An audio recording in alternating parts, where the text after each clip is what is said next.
Hi everyone, welcome to ELI, the place where you get your daily dose of inspiration for entrepreneurship. And today we have with us Mr. Vipul Taneja, who is the founder of Adsparkx, which is a performance marketing agency. Uh, he has also co-founded multiple other ventures as well. Hi Vipul, welcome to ELI. Hey, buddy. Thank you for having me here. I'm very excited. I've been not online, not doing a lot of interviews for more like 5 years now. So it's good to be back. So we would like to start with your introduction. Please tell us about who you are and let's understand you a bit before we go on to talk about Adsparkx.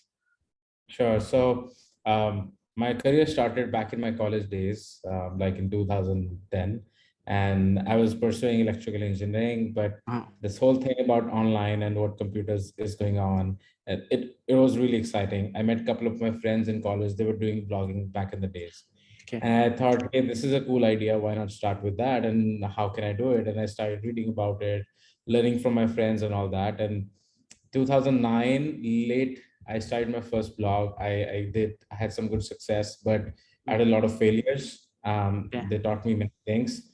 Then right after my college, I joined Deloitte for a year. So it was a funny story, but like Okay. my mom wanted me to be, as very normal Indian middle class family, they want to work in a big company. And I was like, hey, I want to pursue my own thing. Hmm. But we made a deal. I said, I'm going to only do it for 1 year. And she agreed, but she didn't really think that I will quit after 1 year. Hmm. And right after 11 months, I actually quit. And she was surprised. But later, I mean, obviously, she saw the results. She was very happy. And then I've co-founded, HBox Media in 2014 with my brother. Mhm. And since then, we have been, doing a lot of different things. We'll talk about that soon. Um, and then, I have been very active in very different conferences across the world, talking about how performance marketing, in general, about marketing, native advertising, and recently we have also started angel investing. Okay. So before we talk about the venture, I'd like to understand a little bit about um, your mm, entry into the entrepreneurial journey. So can you Yeah. tell us why entrepreneurship? I think from early on you were quite clear that you were going to do this, and even after a lot of pushing from your parents, you didn't change your decision to continue. Most of the people after getting into a good job they kind of get lost, but you did not. Why can you tell us about it? So for sure, of course. In 2010, back in my college, there was this program from Microsoft. It was known as Microsoft Student Partners. Mm, And I got selected as a Microsoft student. So the role was to basically evangelize about Microsoft products, roam across the country and tell them, why to use this products in the student community. And all of the North India, Microsoft student partners were invited in Faridabad for a introduction or a open day session. mm, And that day, I mean, I still remember it was 4th of February 2010. I met some of my good friends even today. They were young people, 18, 19 years old, and they were running their companies for like last 3 years, like last 4 years. And mm, and they inspired me like anything. I was like, if these guys can do it, why can't I do it? And that was the day I made a pact for myself that no matter what happens, I'm gonna make sure that I'm gonna pursue my path, and I'm gonna make sure I'm following my dreams. It's nothing bad to be working for someone, but I just wanted to make sure that you know I did what I wanted to do. okay. After you quit your first job, can you tell us what was the series of steps that you took, or a series of things that happened when you found your venture, in terms of how did you get the clients, how did you decide on what to do on entrepreneurship? Sure. So, I mean, it was the first and the only job. So there was no second job after that. But Mm, realistically, I had a plan. So even while I was working in Deloitte, it wasn't like that I wasn't doing my own thing. Side hustle was happening. I was doing blogging. I was making money off that.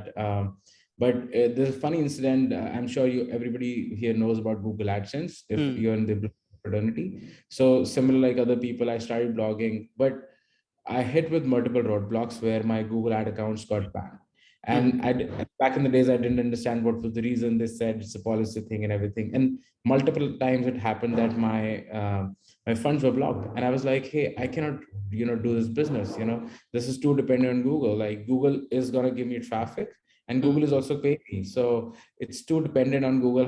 I cannot have a business like this. And then I stumbled upon affiliate marketing where I understood like that when you sell products for somebody else or you pay, I mean, you get paid on performance. And that was like an idea that I got really excited with, and I started doing that. I did it for myself. I ventured into paid advertising as well as during the same time, because okay. for me SEO was too volatile. There was Panda and all those Penguin updates coming in back in the Mm, days, right. and I realized again this is not stable. How can I make sure that I control it? And Mm, then I ventured into paid advertising. um, I did a lot of stuff with paid media, and I was so good that I started teaching people. And mm, right after I left Deloitte, I had a very successful run with having a program which I used to call back in the days Facebook CPA Ninja, and I used to teach people how to basically do Facebook advertising for affiliate products. And that was the first success point that I had back in the days, where over the span of next 5 6 months I had over 150 200 people learning through me online. mm, And trust me, a lot of these people who actually got trained by me, they are today, even then back in the days, they were entrepreneurs, freelancers, CXOs of some big firms even you would know today. Obviously I mm, cannot name them, but these were like really profiled people. mhm, And I'm still in touch with them. And then after that, that gave me some help in obviously capital. We're still bootstrapped today. And my brother was also, he used to see what I was doing, and he joined me eventually. So when I left Deloitte, he actually joined Deloitte. And okay. then so we were basically together in Hyderabad, and we started ideating it, we started talking about it. And once everything was settled in, I knew what we were supposed to do, and he quit, and then we started it in May of 2014. Mm. And you got into the performance marketing business, and I think you got really good at it. But then tell us about the scaling it up, how it went big. I think now you have got like 50 employees at your company. So how did you reach this stage? Massive failures. I mean, honestly, that's the only thing that I can tell you. Um, in 2014, when we started, we hardly knew how to do business, because Mm, obviously maybe I've learned some skills in advertising, but business was something that nobody understood.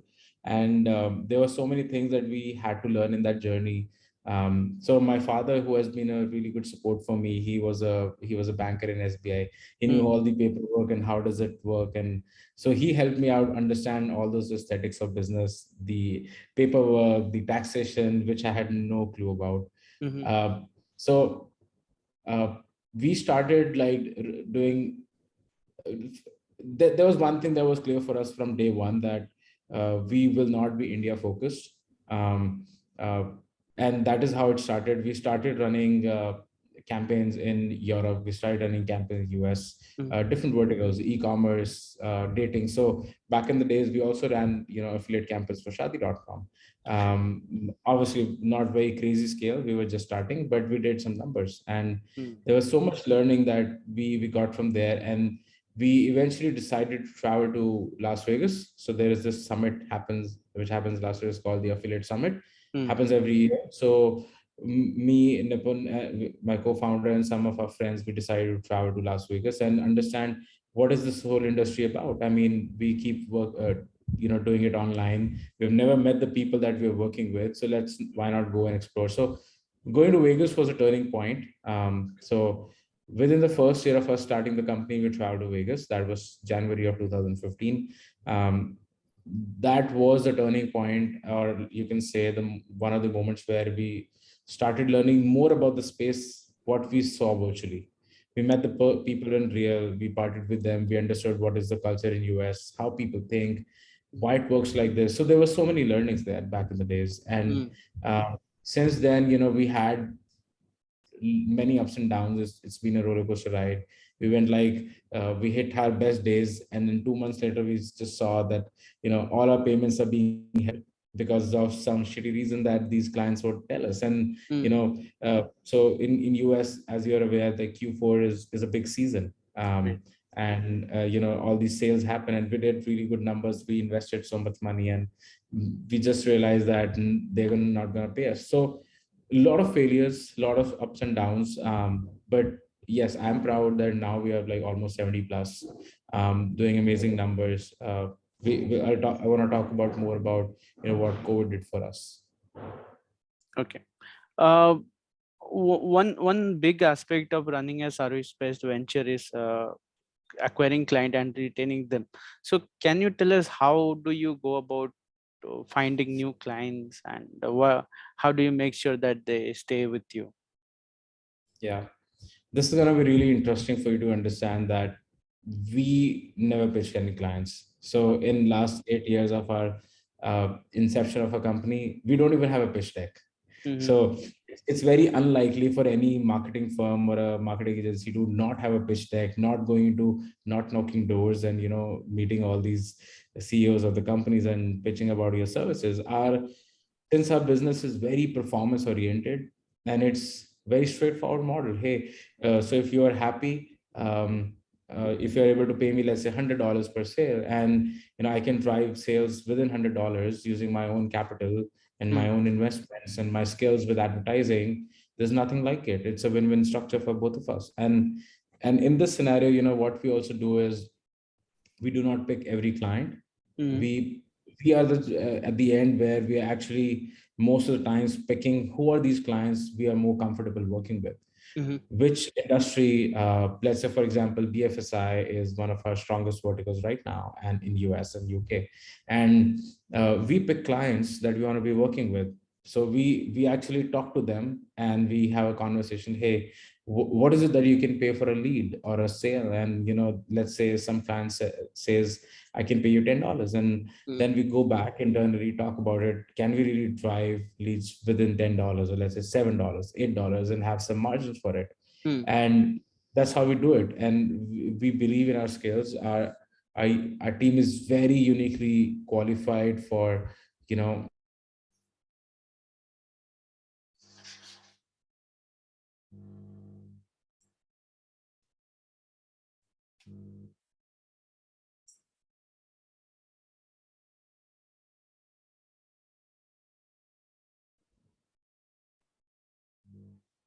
so we would go about understanding, if we can really drive those leads within the price that our clients want us. So it's a straightforward win-win model. And if we're able to generate leads within $8, they are still paying $10. They're not losing anything. Every other agency that will pitch them, they're like, hey, okay, we'll try to get you leads within your CPA range, and we'll charge you 10%, 15% of your spends. So they are actually overpaying for the leads, but in our case, they're not. So Okay. even if we lose money, they'll still pay us $10. So that's how committed we are to do performance. And that way is, the clients don't leave us. We know who we're working with. Over the time, we understand about the industry more and more. And we are always at this position that we can pick clients. So we don't really have to go outbound. It's all inbound and referral right now. And we have more work than we can handle even today. Okay. Speaking of performance marketing, can you tell us a little bit about the market right now? So, the way I understand, I think the privacy policies and GDPRs of the world, they're becoming a little stringent, and there are a lot of restrictions on what kind of data you can track, and that has an Sure. impact on the advertisements. I think a lot of agencies right now are facing trouble in minimizing cost per lead, or increasing relevancy of ads to the targeted audience. So anything you would like to speak on this?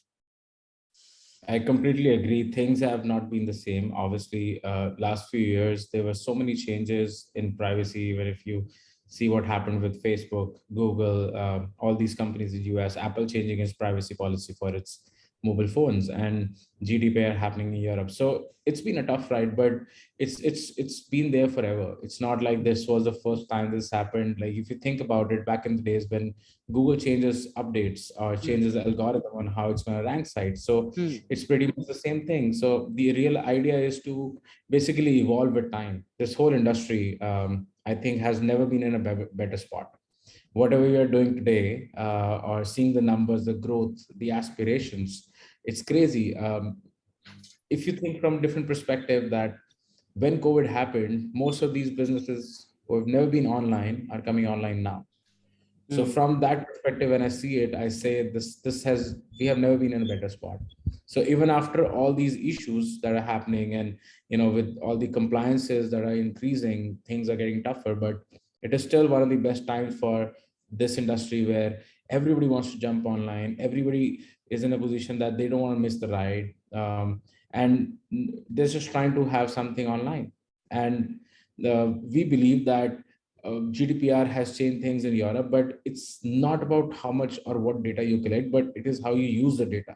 mm, So more compliance is on how the usage is, because a lot of people, evil marketers, they would spam, SMS marketers, they would spam. So just to control, even in India, these things are being followed. So as you're aware, that had a regulation that you cannot send promotional messages after 8 p.m. So it's been like that for everyone.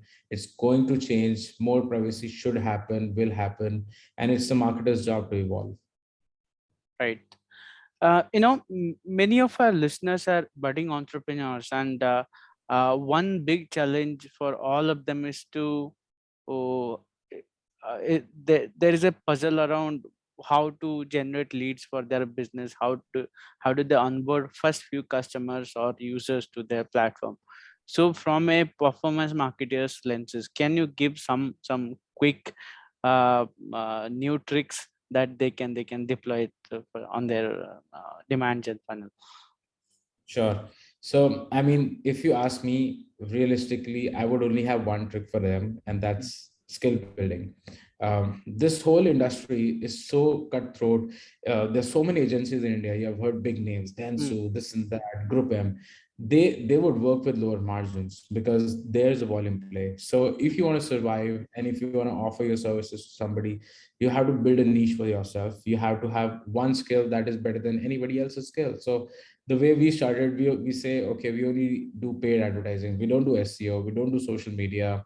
We do nothing of those sorts. We only do paid advertising, and we can do programmatic. We can do Facebook, Google, native ad platforms. So a lot of people, when we started back in the days, they didn't know about native ad platforms. So we made a mastery in running ad campaigns on platforms like Taboola, mm, Outbrain. Back in the days, nobody knew about them. And when we went on and talking about clients, say, we can drive you leads through a content marketing platform like Taboola, and they were really excited to have that, mm, because nobody was doing that. Facebook and Google was very standard. Everybody was doing that. And with our skill of running specialized campaigns on native advertising, we had an influx of leads. mm, We actually didn't had to go out, just to pitch clients, but they were coming to us because they wanted those leads. These content leads are very high in value because people are already reading about content and services. mm, In Facebook, usually if you try and advertise for, let's say, insurance, in general, when somebody is browsing on Facebook, they're not looking for an insurance, so you are pitching them. mm, But when you're reading a content, and you're reading a content about how to save money, and then you see an ad about insurance, that's very relevant for the user. So absolutely. there's so many ways you can think about it. And it is very important for any budding entrepreneur or performance marketer to build their own skill.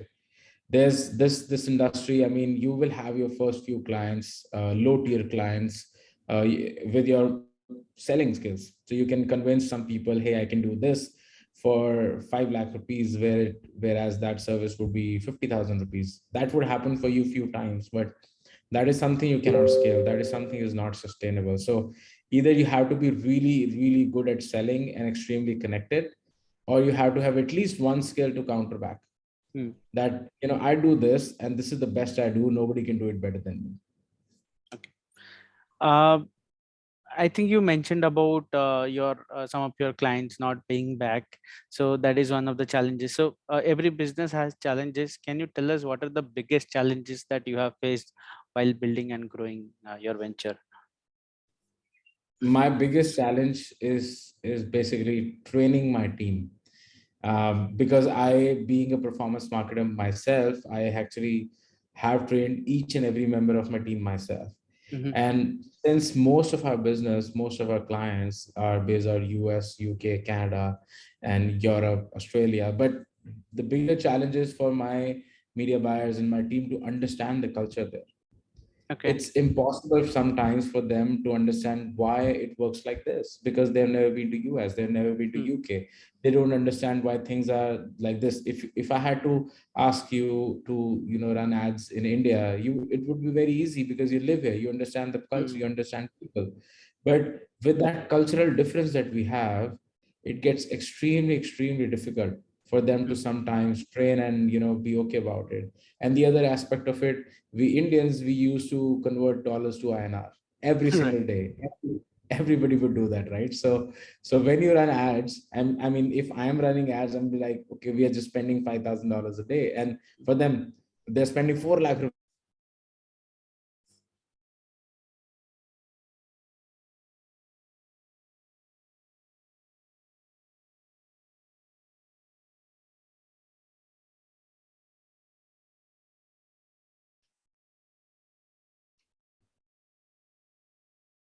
So this is a huge challenge. I mean, we think that we are spending, and then all my friends, all the other marketers that I know who are living in US, for them $5,000 is nothing. So that's one of the bigger challenges. And then the other challenge would be finding the right talent in India to do performance, because the training that we have in digital marketing institutes, or in even in digital marketing in India, they are not very strongly performance oriented. So Mm, finding the talent, nurturing them to actually understand the industry, and sometimes working in late hours because most of our clients are international. Those are the bigger challenges we have. Um, Outside of it, honestly, on the client side, we don't have challenges. On campaign skill side, we don't have challenges. Mostly it's talking to the team, making them understand of why this would be like this, why would this would be different. So there's most of our efforts and time is going right now. okay. As an entrepreneur, I think you would agree that entrepreneurship is a very challenging and a restless journey where you have to put in a lot of energy and you have to stay energetic all the time, train your team like you are doing um, Yeah. every day, and drive your team, drive your business, drive yourself. So a lot of energy goes into it. Uh, However, there would be circumstances when you just get restless, you feel tired, or you lose your focus. So can you tell us how do you manage such situations and how do you drive yourself again, wake up morning and come to work? What motivates you every day? I love this job. I mean, I stepped into online marketing because this gave me a freedom to work from anywhere.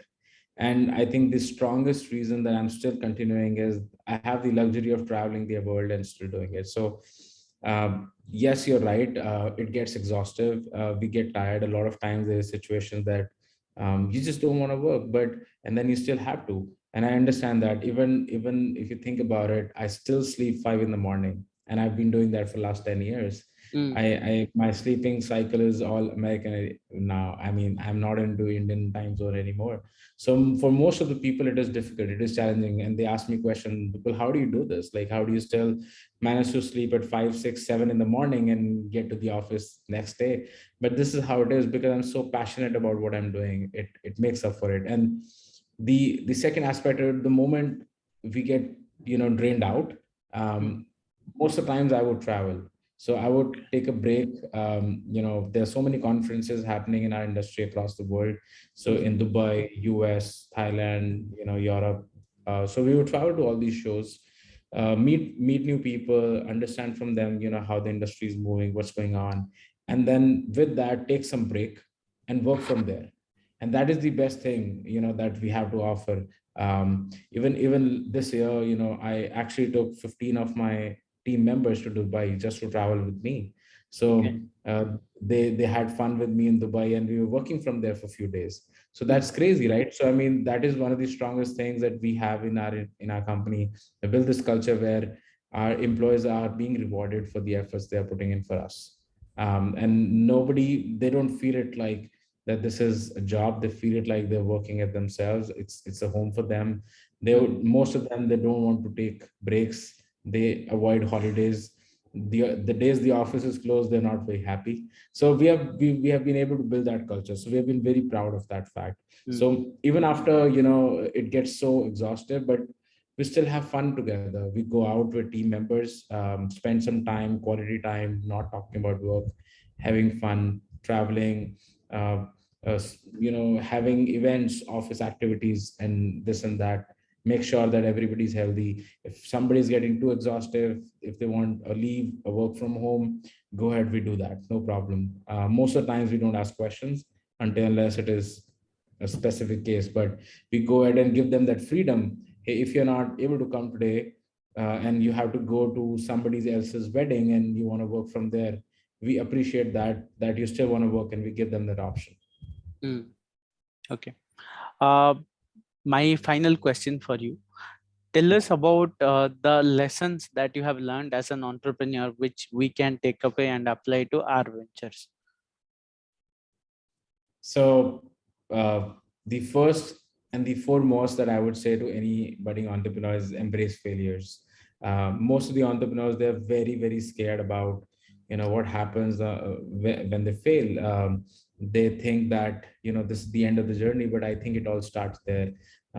Failures will give you the experiences that you want about things that you're not supposed to do, and that's Mm, the only way. I mean, if you're not having failures, that means you just got lucky probably. And there's never going to be a stage in life where you'll have all green lights. So there will be red lights, and this is how we live. But if you're not embracing them, if you're not taking a time back to reflect on what's going on, understanding from it, uh, making a next move, planning a next move, it will not happen like that. So definitely failures. The other thing that I would say is sharing.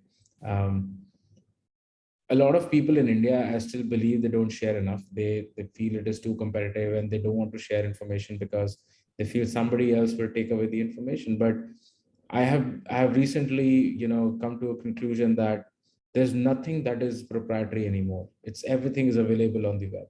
right. So the right way to actually grow would be sharing knowledge and growing with people together. Mm, So rather than keeping your secrets that you call secrets are not secrets anymore, mm, confining to yourself and actually go ahead and sharing it with people, increasing your horizon, increasing your knowledge, having good people around you to support you. I think that's a better way to do it.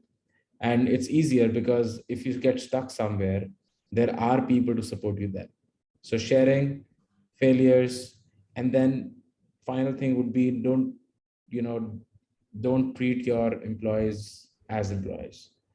okay. You spend most of your time in office, not in your home. they Mm, they are actually family. So why not, live with them like that? Why not tell them why this is important? Why not let them know why why our vision is very important? So if they're not aligned to why what we're doing, then they will always be 9 to 5 people, and we in our company, we don't build that culture. We mm, make sure that they are happy. We give them um, everything that they want to do their work right and still have fun with it, mm. right? So your employees are your friends eventually. Obviously, with some differences that you can have boundaries, not going over the board, but make sure that you're not bossy. You're a leader that everybody wants to work with. Well, thanks for your time, Vipul, and it was a great session. Our best wishes for Adsparkx. Thank you so much. Thank you so much.